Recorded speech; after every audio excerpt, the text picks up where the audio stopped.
all world the مناظرہ ہویا بڑا وڈا آل ورلڈ دا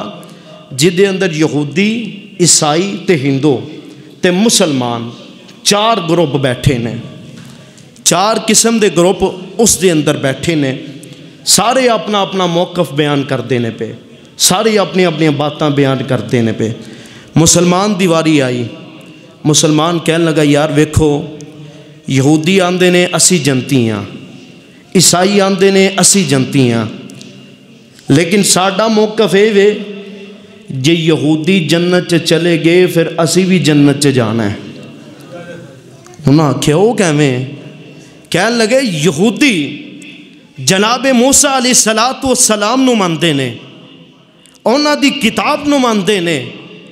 انہاں دی کتاب انجیل نو ماندے نے مسلمان بھی جناب موسیٰ نو ماندا ہے تے انہاں دی کتاب دے اوپر بھی ایمان رکھدا ہے تے لہذا جے او جنت چلے گئے پھر سانو ہی کوئی روک سکدا نہیں انہاں کہا گل تو تہاڈی ٹھیک ہے اگے مسلمان نے گل بڑی کمال دی کیتی کہنے لگا عیسائی اگر اے جنت چلے گئے تے اسی پھر بھی جنت جانا ہے کیوں اے حضرت عیسیٰ نو ماندے نے انہاں دی کتاب تورات نو ماندے نے لہذا اسی بھی جناب عیسیٰ نو ماننے ہیں انہاں دی کتاب نو بھی ماندے ہیں لہذا او جنت سے چلے گئے تے اسی بھی اگو مسلمان نے تیسرا موقف جڑا بیان کیتا ہے او میں تینوں سمجھانا چاہنا مسلمان کہنے لگا حضرات نوٹ کیجئے بات کو سمجھئے اگر مسلمان جنت سے ٹوڑ گیا نا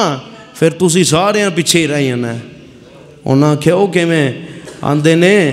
اسی تواڈے نبی نو بھی ماننے ہاں تواڈیاں کتاباں نو بھی ماننے ہاں تسی نہ ساڈے نبی نو ماندے ہو نہ ساڈی کتاب نو ماندے ہو تسی اس واسطے جنت نہیں جانا سانو رب نے ایسا پیارا دین عطا کیتا ہے ویڈیوز اس بات دی شاہد نے لو جناب اس گروپ دے اندر کو 20-25 بندے کلمہ پڑھ کے مسلمان ہو گئے دین تے ایسا دین ہے اسلام تے ایسا دین ہے حضرات دین نے سانو رہنمائی سکھلائی دین نے سانو جینے دا طریقہ سمجھایا اور دین نے اٹھن بیٹھن دا طریقہ سمجھایا اس دین تے خوش ہویا کرو اس دین نو سیکھیا کرو اس دین نو سکھلایا کرو آئیے اپنی انا پرستی نو چھوڑیے آئیے اپنی گلاں باتاں نو چھوڑیے نبی پاک دی سنت دے اوپر عمل کیجئے تے ہوئی کامیابی تے کامرانی ہے میرے آقا جناب محمد صلی اللہ علیہ وآلہ وسلم